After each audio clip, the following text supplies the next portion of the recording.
Local support for News 6 has been provided by the Ropey Rubber Corporation of Astoria, the Northwest Ohio Educational Technology Foundation, Bowling Green State University, and the members of WBGU-TV.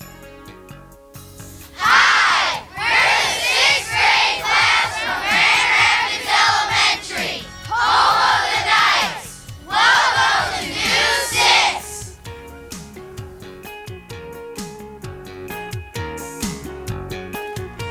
Hi, I'm Melissa Walter from Grand Rapids Elementary. Welcome to News 6. Here's Jeremy Heinzman with our first story.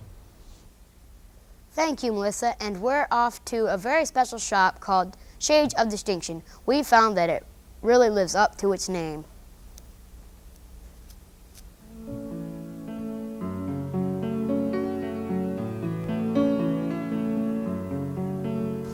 How did you become interested in designing and making lampshades?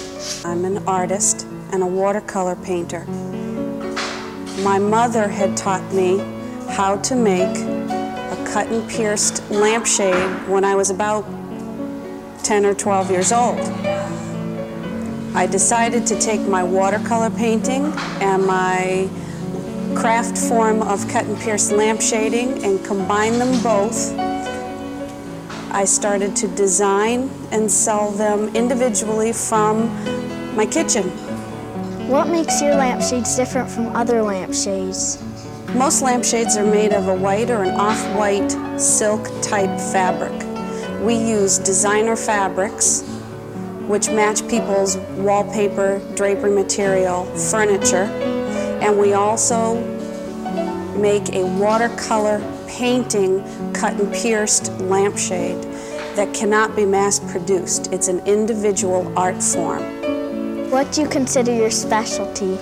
Our specialty is our cut and pierced lampshade. And in that specialty, we are actually noted for one design, the tiger lily, which we have also trademarked and use as the company logo. We sell it all over the United States and Canada. For me, the most important thing in my business is the career achievement. I did not have a career picked out for myself when I started this company. I want to stay honest. I want to have a business that every one of my employees can say they're also proud to be part of, and it's a family to me.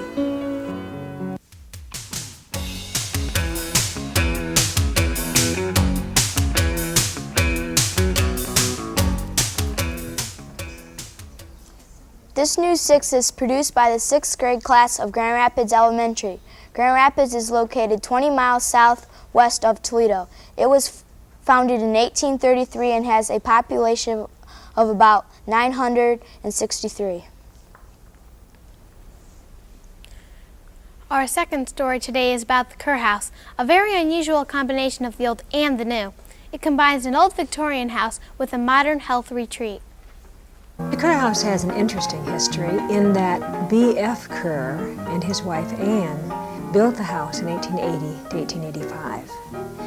It took 3 years to build the house because all the bricks that you see on the outside of the house, and the outside walls are 4 brick thick, the inside walls are 3 brick thick, and all those bricks were handmade in the back of the lot. How's the house transformed into a health retreat? We basically just used common sense. We redid the house so that it could be used as a home. It has a large whirlpool downstairs, and it has a hot tub, it has a sauna, things that we need for a health retreat. But they would also be nice in a home. And the rest of it is just elegantly done, very comfortably done, and even though it's done in antiques, everything is very comfortable and everything can be used. What activities do you offer the guests to keep them healthy? Exercise, nutrition, attitude, stress management, and self-esteem. We have all natural foods. We exercise twice daily. And of course, on top of that is we have a lot of fun, because having fun is very important to be healthy. What's so special about your health retreat? They remember it as being so tranquil and serene and still fun. I kind of gauge the top ring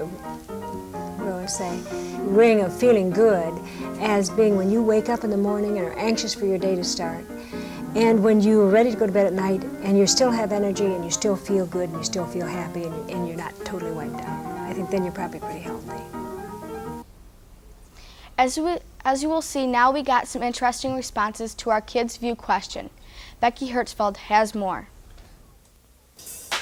Hi, this is Becky Hertzfeld reporting for Kidsview this week, and the question is, what is the most pressing problem in the world today? What do you think, Kyle? I think AIDS is the most pressing problem. How about you, Eric? I think drugs is the most pressing problem. How about you, Jason? I think the most pressing problem is pollution. You heard it here first. This is Becky Hertzfeld signing off for Kidsview this week. A love for flying is what inspired the Sherwood Roth team to open On the Win. And as News 6 found out, flying is what's up at the store. When did your love for kites begin? Probably a renewed interest began about 5 or 6 years ago when I finally decided it would be fun to have another kite to go out and fly, and I bought my very first kite, which was very similar to the Delta kite that's behind me, only smaller. And just kind of then you decide, oh, maybe I should have a different shape. Or maybe I could make my own. And just kind of went from there. What can flying enthusiasts find in your shop? Everything from a very highly technically designed stunt kite down to actual kite make-ins or materials in the form of fabric and dowels to make their own. Do you have any special kites in the store that do stunts? And what is the most unusual one? Yes, we have a number of different stunt kites, and by stunt kites we mean a kite that's controlled by 2 lines so that you can make it do loops and dives and be a kite pilot yourself. We have a number of those.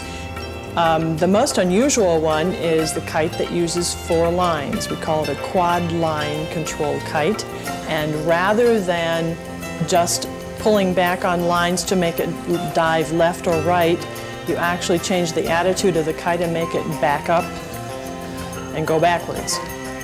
What do you hope On the Win does for your customers?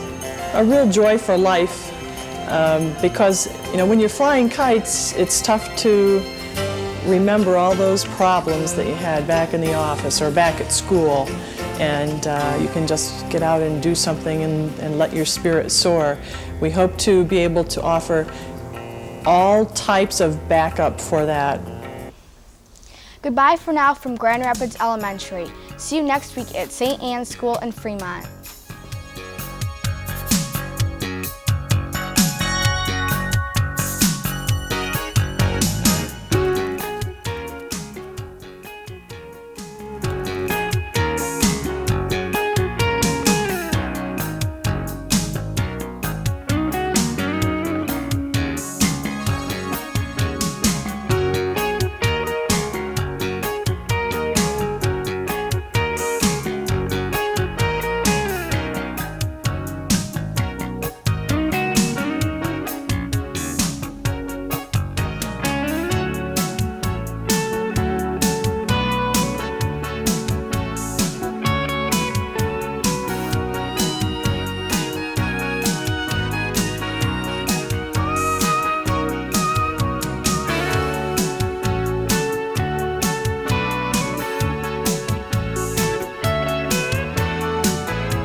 Local support for News 6 has been provided by the Ropey Rubber Corporation of Astoria, the Northwest Ohio Educational Technology Foundation, Bowling Green State University, and the members of WBGU-TV.